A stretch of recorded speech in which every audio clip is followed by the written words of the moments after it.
Joining me on the line, we've been actually talking for a while right now, and we've had a pretty good time. Ladies and gentlemen, Chuck Zukowski is on the line with me. Hey, Chuck, how you doing? Hey, how you doing, Adam? It's a pleasure to be here. I really appreciate speaking with you. I know we just talked for about 40 minutes, and maybe some of the stuff you should have put on the air.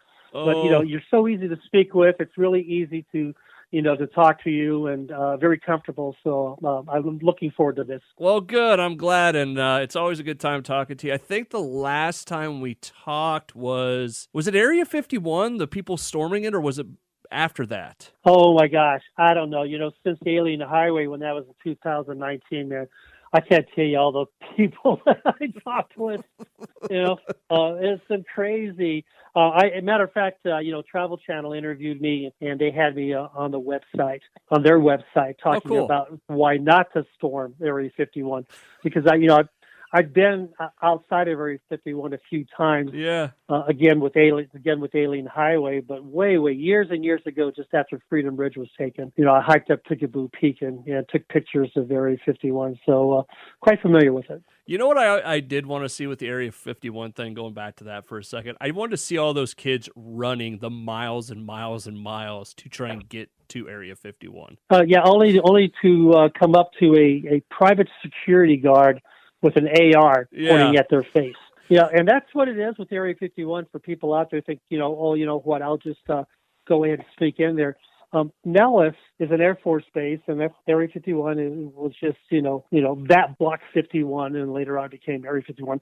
But they've hired, and they've always had it, a private security service that, that basically secures the boundaries of 51. And the reason why they do that is because if anybody gets hurt, it wasn't them. It wasn't the Air Force. Oh. It was the private security. And I've heard all kinds of incidents now, of people getting hurt, getting their face slammed to the ground and a barrel of a gun pointing in their head and stuff. But you're talking about a private security service, and some of these guys are prior military, highly trained, because obviously they're securing, one of the most important bases here in the U.S. And, they don't fool around. No, they really don't. And Chuck Zukowski, am I saying it right? It's been a while. You were saying it correct. Awesome. I don't even know if I'm saying it right, because I met a lady from Poland the other day, and she pronounced my name differently. Really? How'd she pronounce it? I think it was Zukowski, not Zukowski. Zukowski, going, oh, okay. I've been living a lie my entire life. Well, I've been living a lie all my entire life. No, that's what I'm saying, Chuck. Chuck Zukowski's on the line with me. He heads up UFOnut.com. As he said, formerly on Alien Highway on Travel Channel. You can still find the reruns out there, but really, really good show.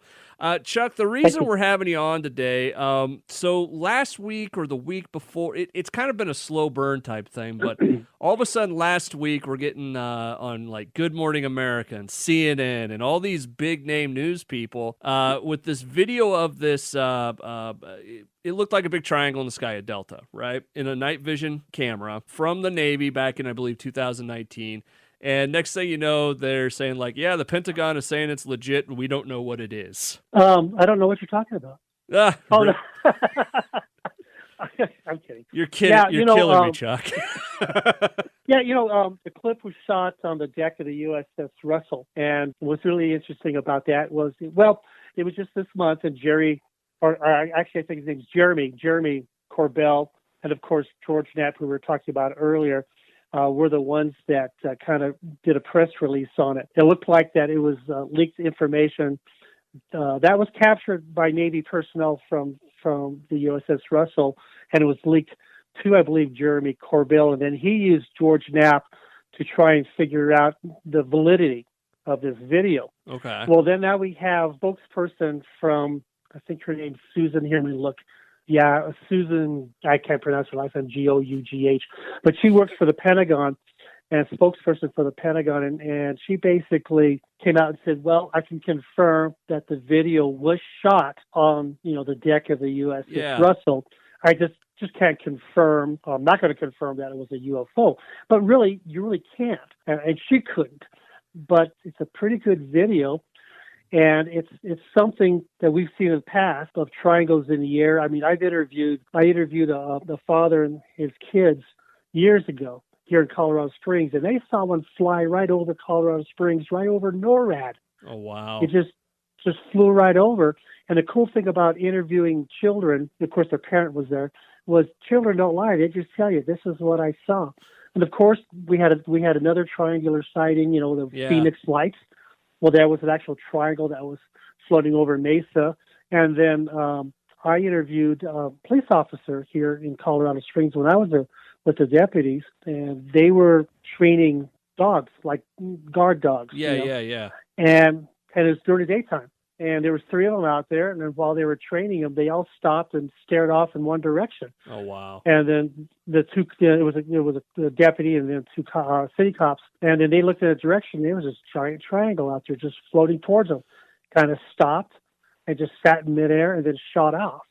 When you interview police officers, they're, just like pilots used to be, they were afraid to go public with it.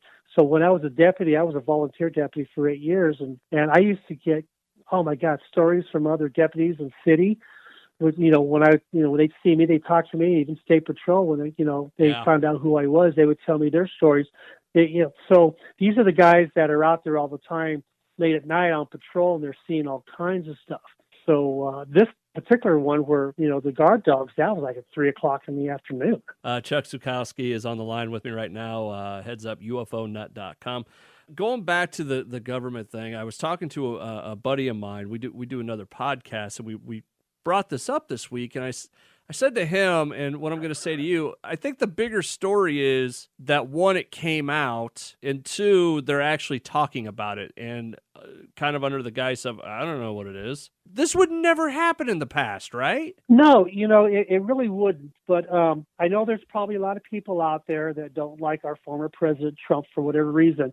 But I'll tell you what, if this comes to be, he would have been, or he will be, the president that started disclosure, because in August 4th, 2020, they created the Unidentified Aerial Phenomenal Task Force. And then, of course, you know about the documentation. Let me see, I think I might have it here.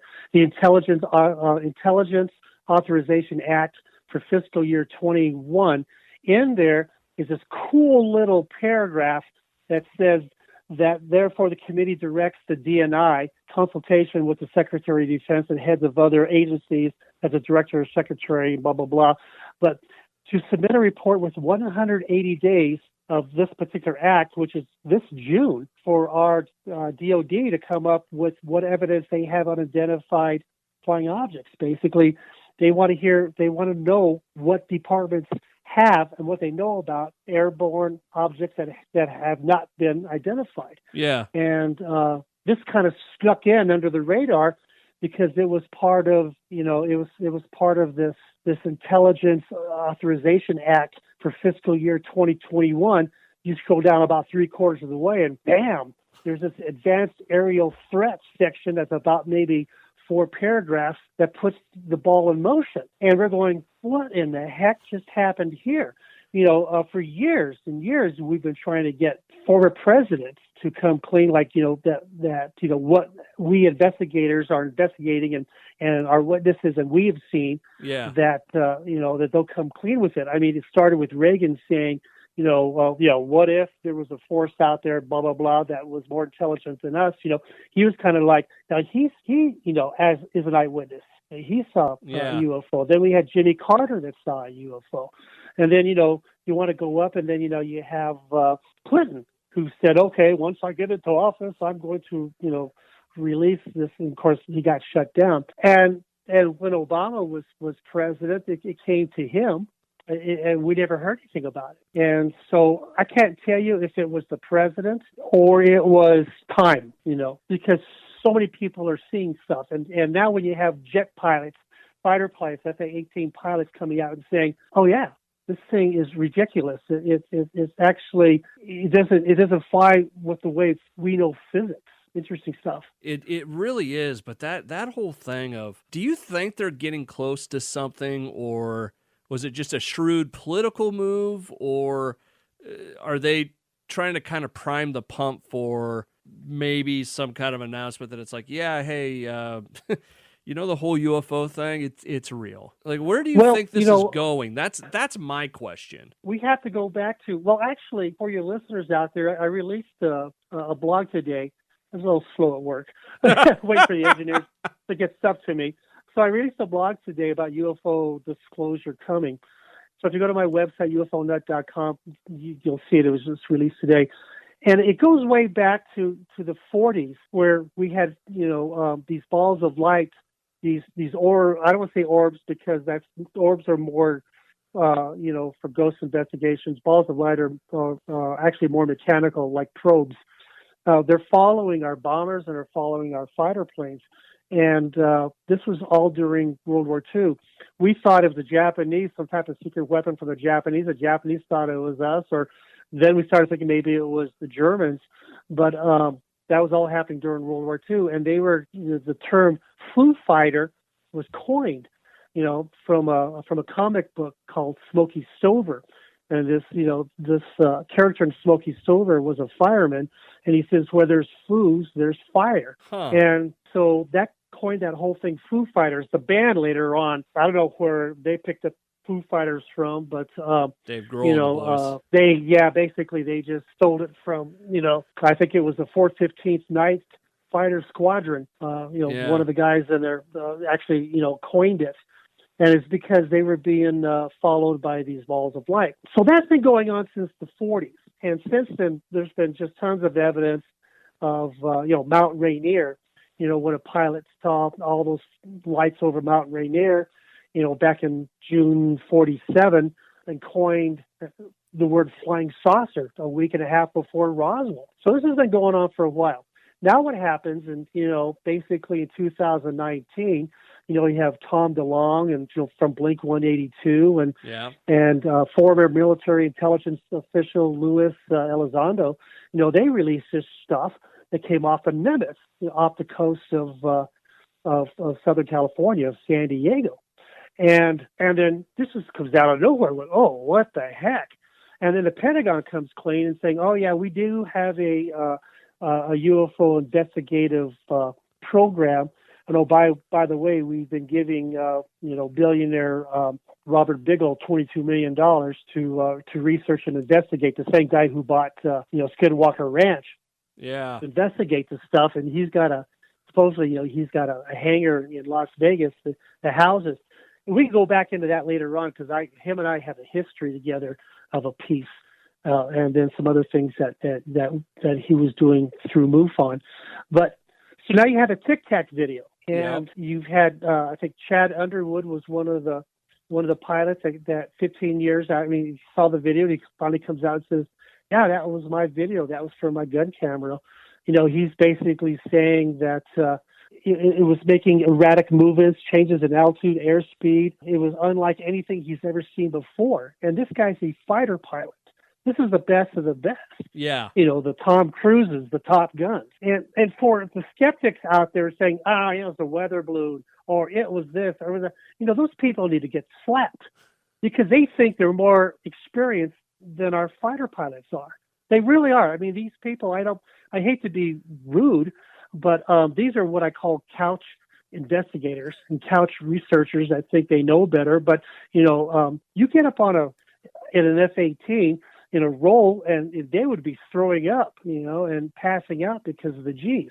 And for a fighter pilot that's experienced high G maneuvers, has been trained not to throw up, even though they still do, they've seen these crafts outmaneuver them, so much so that the technology in metal, in alloys, would have collapsed. I may be a couch investigator, but I know what a weather balloon looks like, Chuck. Yeah. Well, you don't have a weather balloon. I mean, obviously, weather balloons can sit there and float. Yeah. A lot of sightings are weather balloons. But when you have a fighter pilot, if they pick it up on target and it's doing things that they've never seen, to the radar operators, and then they get sent out, the Nimitz says, we already have an F-18 training exercise going on.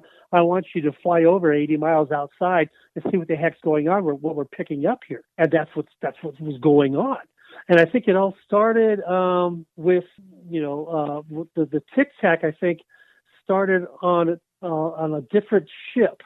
Okay. And with about 4 weeks before, it was Chad was on a different ship. Let's see. Yeah. I'm trying to remember the name of this ship. I apologize. But okay. Not a big deal. But he was on a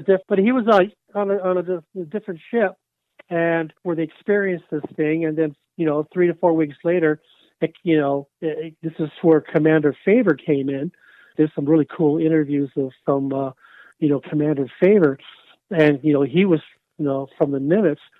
So you have two separate altercations, but two highly experienced fighter pilots experienced this. Now, Commander Favor said that when they were called to this thing, and they called it a Tic Tac because it looked like an actual Tic Tac. Yeah, but I'm watching it right now. But it was, actually, but it was like 40 feet long and 50 feet hovering off the water, bouncing up and down. And they're watching this thing, and so they're at I don't know if they were like 10,000 or 20,000 feet, but if they're watching this thing, so they start to spiral down towards it. This thing starts coming up to them, and they kind of meet halfway. And Commander Favor's jet is nose to nose with this thing about a half a mile away, and then it just disappears, gone. It's off his radar, just done. He goes, "Hey, what the heck just happened there?" By the time he made it back to the aircraft carrier and landed, he didn't even have a chance to take his flight suit off. So he got taken to a place to answer a phone call. And the phone call, from what he thinks, was from NORAD. Now, I live here in Colorado Springs, and on a clear night, I can almost see off a distance Cheyenne Mountain. Well, I can see Cheyenne Mountain. It's kind of hard to see the gates. But, NORAD over here, which is, North American Aerospace Defense Command, and he had to answer specific questions of what he saw. Wow. So if you look what's been going on lately since 2017, we found out that the Pentagon has got a program that's been investigating, and even though they said we're not doing it anymore, we know that's a lie. Yeah. But then you have To the Stars Academy come out with the Tic Tac videos, and then since then we've had other videos too of fighter pilots in the Pacific, and then in other areas that are filming these craft that are flying at low altitude over the water, that's defying, our modern day physics. And then now recently you have the USS Russell Pyramid incident. So I think what's happening, it's come to the point now where maybe these pilots are starting to say, it's enough is enough, because there's stuff out there that we can't understand how it moves, let alone, why it's here. Yeah. And so some of these people, not the pilots, but someone in the chain, or below the pilots, are leaking this information to the public, and so it's getting out to us. Now, here's the flip side to that. If it is time that we get information out, this is exactly what DOD would do. They would leak it out through people other than the pilots themselves, to get the information out to specific individuals in the field that they can make this information public to help get more information out. So if we finally do get, to the point where we're saying, oh, hey, guess what? UFOs are real. Yeah. That, we're all primed for it. We're not going to go, oh my gosh, and start, stealing or start buying up toilet paper and paper towels again. Chuck Zukowski from UFO Nut on the line with me. It almost seems like a test the water. It's like, okay, let's say this and see what let's let this guy do this and see what happens with it, and then we can make the appropriate reaction. Is that kind of what it is? It could be. There could be. Now, going back to the Tic Tac incident with Louis Elizondo, right, who was actually a former military intelligence official. That's what he did. And then he comes out and he starts talking about it. Now, if you listen to some of his interviews and he's asked specific questions about things, he says, well, you know what, I can't go there, but if they want to talk about it, we'll talk about it later. So it almost looks like, and this was one of the things that kind of was like a little bit of a red flag to me, was maybe he was the key of getting information out. Yeah. Let me ask you this. Getting information out. Let me ask you this, Chuck, and it's more of a theory, and I just want to gauge it and see what you think. Okay. What if let's say it's not from another world. All right. Let's say it's something, top secret here or whatever. How far are we away from, instead of it being another country's technology, like, could we be dealing with a company? And the way I explain Like it Shield, kind of, but right? you look at Yeah. like the amount of ground Elon Musk and SpaceX has made up in the last 20 years. Could there be a company out there that, hey, we figured out anti-gravity and we haven't told anybody? Well, yeah, I would say you always have to leave those options open. And for those people who don't know who Shield was an entity in the Marvel comic series or in the Marvel movie series Strategic that was Homeland that Intelligence in something division. Oh, I'm a bad something nerd division. right Yeah, now. I can't remember what it is. there you go. But you see, and that was the whole bit with Marvel Comics was, there was that organization in there. Now, I can tell you from a microchip industry, I know that, there are advanced microchips out there beyond the nano range where they're knocking, electrons or protons back and forth, trying to figure out, or maybe they've already figured out how to get them to work to program electrons or protons to do what they want to do. So, we're going that direction with microchips. And I do know that that technology is probably, I don't know, I'm going to say 8 years behind or something, maybe even further than that if we have that organization like SHIELD in there. But the thing is, though, and this goes back to the website or the blog I just released, if they were seeing this back in World War II, Yeah. do you think we would have had that technology then? Now, you got to remember, towards the end of World War II, Germany was playing with jets. Yeah. And then, of course, they were using, pre-missiles firing upon, England. Yeah. Basically they were like the Scud missile, basically what it was. It was, all they had, it was this giant bottle rocket is all it was, like a Scud missile. But so they were very high tech for that era towards the end of World War II of having jet power.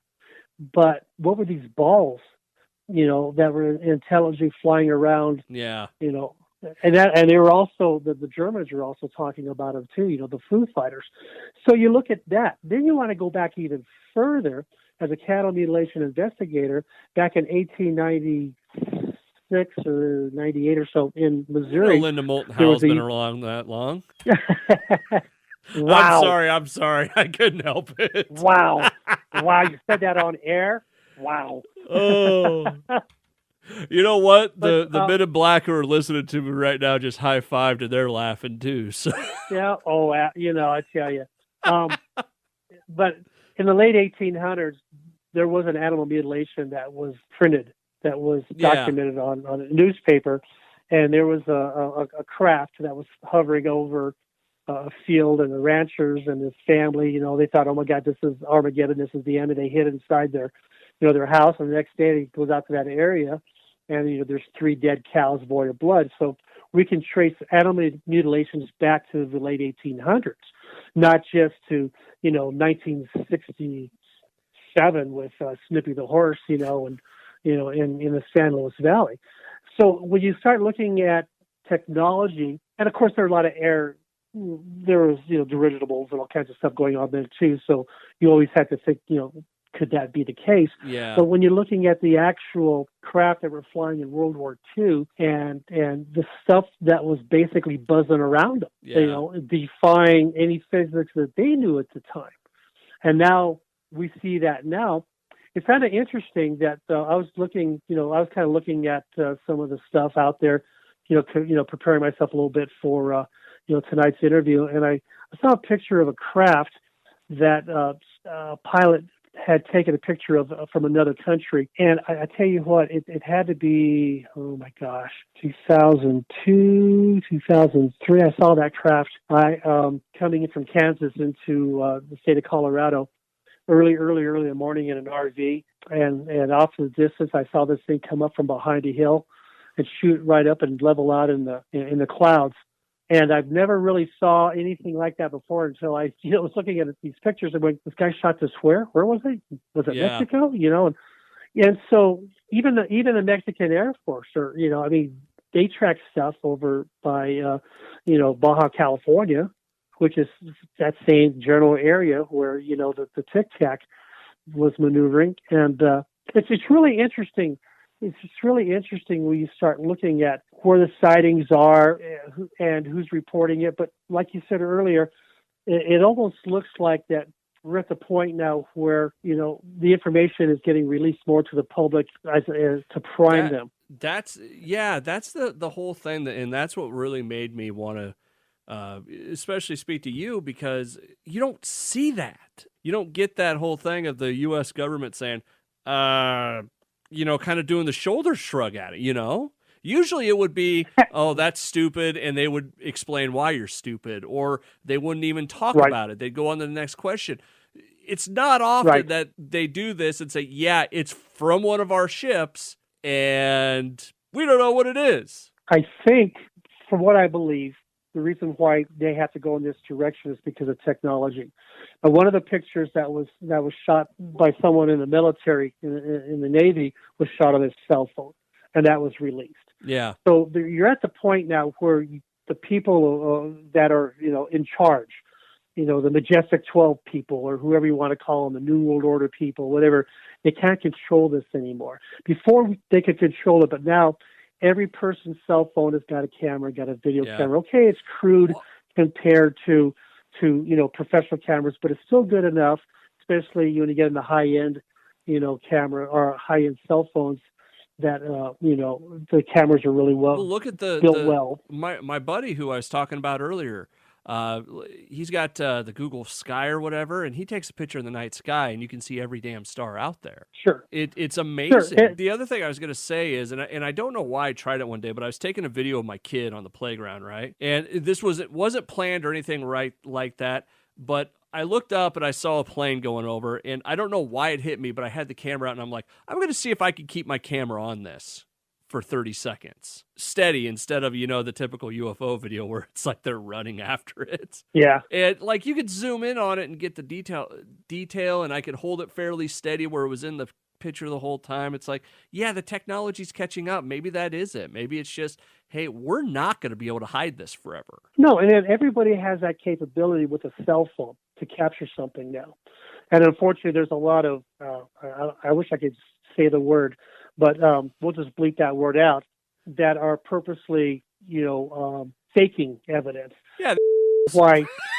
Yeah, there you go. But the thing is I'll bleep it. Don't worry. For the listeners out there, if you're watching a video and someone's shooting it with their camera, shooting it with their cell phone, yeah, they're, oh my God, look at this, and all of a sudden something in that video does something really cool, shoots away or something, that's fake, because that doesn't really happen. But how you can check that is wherever the video comes from, just check to see if there's any type of advertisements attached to that video. Yeah. Because that's what these guys are doing. They're faking stuff like this just to get hits. And the more hits you get on YouTube or, on other platforms, the more money they make. And they're just liars. That's all they are. And they're making my job and your job harder as a host, to get the proper information out to the public. But, I have a Nikon P1000 camera, and it's not cheap. This thing has a 3,000 millimeter zoom lens, not digital. It is an optical 3,000 millimeter zoom lens. This thing grows when you stretch it out. And That's what she said. I'm just thinking for people. I'm sorry. I mean, it's rude looking sometimes. Yeah. What? If you want a camera, I've actually sat it on a tripod, and a jet was flying over at high altitude, and I zoomed in on that jet, and I could see it was American Airlines. Oh wow, that's awesome. Yeah, I mean, it gets in there. It really gets in there, and it's my go-to now. I don't need binoculars, because it's far greater than any binoculars. Because if I see something on binoculars now, with this, I can shoot video, high definition video, or I can shoot. And then, so you have that. And then the other camera, and we talked about this earlier before the show started. My wife and I were celebrating our anniversary 2 weeks ago on the Big Island of Hawaii. How many years, by the way? I don't want to tell you. But anyway, a lot. A lot. Is it a lot like it just feels like a lot, or it's actually a lot? It's actually a lot. Okay. Complete opposite of me then. I've been my wife was basically my high school sweetheart. Oh, nice. And so, well, congratulations to you guys. So right out of high school, basically, we were together and pretty much got married. So we been around for a long time. Long. No, I'm in love with her still. So anyway, the bottom line is we went to Hawaii and for our anniversary, something we had to bounce back and forth through COVID. And so I took my cameras and I took my new night vision camera that I bought last year, which is our Psionics Pro. And they're not cheap, but it's it's a really good camera. We used one for Alien Highway, shooting these balls of light. And even in Hawaii, I will probably do a blog on this later on, but I was able to, late at night while my wife's sleeping, about 2:00 in the morning, I'm sitting on the balcony of our hotel that overlooks the ocean. Pretty cool because, there's not a lot of people there, so we got upgraded. And I'm shooting 20-second shots randomly because you don't know. And this is why I say when the people go, oh my God, look at that thing up there, and then it takes off. You don't know. Yeah. And, it's those cases are very, very rare. So I'm shooting 20-second shots for 4 days, a couple hours a night or an hour or so at night, 2, 3 o'clock, 1:00 in the morning. I'm out there shooting 20-second segments, see if I could capture something. And I caught some really good bats and birds and insects and some other things. But I did capture a couple things that are cool. A light coming down from zenith or coming straight down. Oh, wow. And stop and go off to an angle, and all of a sudden a second one follows it, and off they take off. And I caught a couple of those. And it was only random. You can't, you just have to spend the time. I'm out there hours over, 4 days or 4 nights or 5 nights, whatever it was, trying to capture something. And it takes time to do this. I happen to have the proper equipment. Now, maybe you would have been able to pick that up with a cell phone camera, but we're getting some really, really good stuff at night or at dusk and during the daytime from cell phone cameras. This is why I think we're at the point now they're going, you know what, we can't hide this anymore. Yeah. We really can't. There's too many people out there. I always look at this stuff, and like I told you before we started the actual interview, like I know enough about like audio editing and video editing that I know enough to be dangerous. Do I know it all? No, absolutely not. But when it comes, and especially the ghost stuff, because it's a little bit more in my wheelhouse with the audio, but it's like, could I make this? What would it take for me to come up with this video or this audio? Could I do it? And if I get to a point where I'm like, that'd be really hard, then I start to look at it and think, okay, there might be something to this. Yeah, absolutely. I mean, and a lot has to do with the equipment you use, and you use some pretty sophisticated equipment. And I'll be honest with you, I've done a few ghost investigations. I've done a few Bigfoot investigations and stuff. And it's the equipment you use that tells the viewers how experienced you are as an investigator. And I don't want to knock people out there that run investigators, or these investigators that run investigations with a cell phone. That is not the proper media. That's not a real investigator. That's TV stuff. I've got thousands of dollars invested in my equipment. Yeah. And then I buy equipment to practice with, like with my Xbox 360 system, so you can see the little stick figures. So you buy stuff too to see what works and what doesn't. Yeah. We can go all into that and why that doesn't work and that does work. Yeah. But you have to have the proper equipment to get to really get the good stuff, especially if you consider yourself a professional in that particular field. But that doesn't mean that what we're getting out there isn't good stuff. It really is. And on top of that, we have social media. If you jump on it quick enough, there's no one out there that can stop you from releasing information. It gets out there. Even though I know that within the last year, Facebook is some other media places. They've been kind of playing with our First Amendment, which I'm not really that happy with. Let's not go there, Chuck. but they can monitor what you release and what you can't release. Yeah. And some of these places like Facebook and some other companies, they do have contracts with DOD, and there's a lot of handshaking, a lot of information shaking back and forth. I don't want to say Facebook in particular. I'm just using them as an example. And I should. But anyway, I won't go to there. But anyway, you do have social medias like that. Here. Hey, Chuck, hold on one second. 95 kg Geo subsidiary of Cumulus Media does not believe in Chuck Zukowski. His thoughts are his own. My thoughts are my own. I can tell you, I mean, Facebook has got, along with other companies too, they've got multi-million-dollar contracts with the government. So there's a lot of handshaking going on of things. Yeah. And I'm not saying Facebook purposely. I think we definitely know Facebook last year was very, very political. During the elections, and we all know that. Everybody knows that, and the people who don't know that are just they're just closed-minded, closed ears. I still have a personal Facebook page, and I still use it and stuff. But I'm not knocking it. I'm just saying you have to be aware of this. And so there's other aspects of the media that information gets out, and sometimes it's it may not get out on Facebook. It may get out on Twitter a lot faster. And once it's out, it's out. Yeah. And then some of these things that get out. All of a sudden, it's deleted. But if you're fast enough and stuff gets out, and it's take never a screenshot always of deleted. it or something, it's never always deleted. Exactly. And for all you people out there who think that, hey, guess what? I can get on my computer and I can go to all these sites and then I'll delete them. And if the CIA ever comes, guess what? I have a program that can pull pictures off of your disk drive that you deleted a year ago, that you thought you were covering your butt. So, it's easy to do. The programs are out there. And if I can do it, and, there's other people that are highly more sophisticated in that I can manipulate evidence or put stuff out there.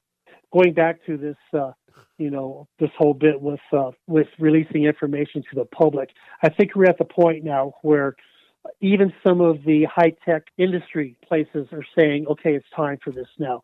And for all we know, Facebook might be on top of that. Facebook may be saying, you know what, we want to get information out. Yeah. We want to be the social media point and to get this out. And then I'm all for Facebook, in that aspect. Like I said, we really don't know who the big players are. And the reason why is because this has been going on for years. Every so often, the big players meet somewhere in the world for a conference, and people can look this up. There's actually pictures of some of these individuals, the bigwigs. I don't want to say the Rothschilds and whoever, but I could tell you that it's that weird meeting, right? Yeah, exactly. And I cannot think of the name off the top of my head. I know. I drew a blank on it too because it kind of just popped in my mind. But Gates is there. Yeah. I guess within the last couple of years, Oprah Winfrey was invited to go, and of course, the head of Facebook. I mean, so all these guys sit there and they all meet and they all determine what they want to do for the following year or two that would either promote their businesses or promote social media or promote whatever.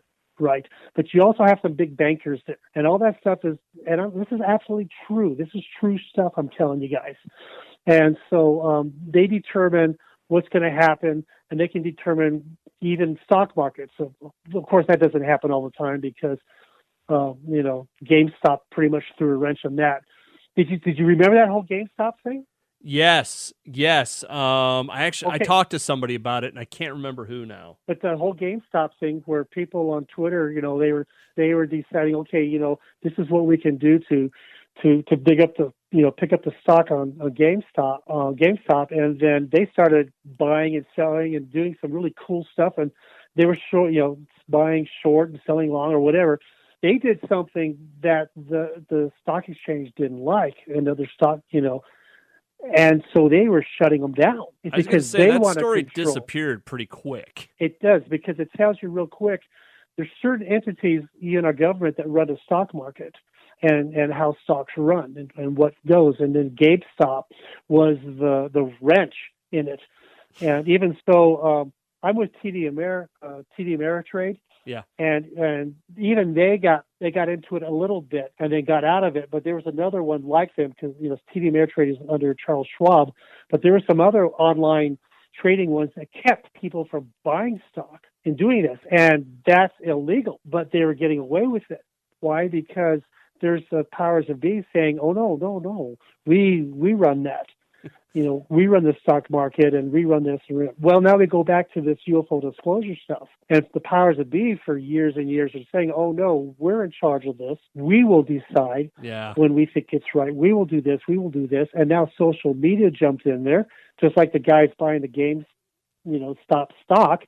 jumped in and pulled a fast one. And going, you know what? You can't deny what's going on out there because my iPhone's picked it up. I downloaded on social media real quick. Facebook did not take it off. Yeah. So I don't want to say I'm not negative with Facebook. I like Facebook still. Jeez, let it go, Chuck. Okay. But someone got in and corrupted my UFO Facebook and actually kept me from logging in, and I couldn't log in. Really? And I've been after those at Facebook to delete it because they can't fix it. And I said, delete it so I can start a new one. But for whatever reason, they don't listen to me. And it's been going on for a year now. Well, less than a year. Wow. Chuck Zukowski joining me on the line right now from UFOnut.com. Chuck, as we kind of wrap up tonight, I do have a good story for you here in a minute. But what do you got coming up? What can we look forward to from you? What's going on with UFOnut.com? Unfortunately, because of COVID, like I was mentioning, I don't know if I mentioned it on air before that, but I had a lot of things lined up beginning of last year that we were doing, and it kind of fell to the side because of COVID. So I got some other things going on. There's some fires going on, that have to do with getting back in the media, but because of COVID, there some projects that have been put on hold, and some other ones that were actually, discontinued or are canceled just because it is what it is. But there's a possible light at the end of the tunnel, within the next couple of months or so. And if that pans out, then, we'll see it. I'll post it on my website. And it's a pretty good project, a pretty cool project. If it pans out, you never know with this stuff. As for me personally, I'm just going to keep doing what I do, which is, investigating. Since here in Colorado, it's starting to lighten up a little bit. People are getting their shots. So it's going to be easier for me to go interview people and go to places. End of last year, we had animal mutilations in Trinidad, and I'll probably head back that way. And then we also had Bigfoot sightings. I'm going to try. We had a really, really cool spirit sighting here locally that I'm going to try and get back in and see if we can get in there. I mean, the building was shut down. We couldn't get in it because of COVID. Everybody had to go home. So as things open up, we'll start, I personally will start picking up, doing my investigations again and getting it out to the website. Chuck, thank you so much, man. We appreciate it. I want you to hang on the line because I do got a couple quick stories for you. But thank you so much, man. I appreciate it, really. And thank you very much. And like I said, if I said it any listeners out there, you have to understand a lot of it was just opinion and a lot of it was just to get people talking too. Okay? Okay. All right.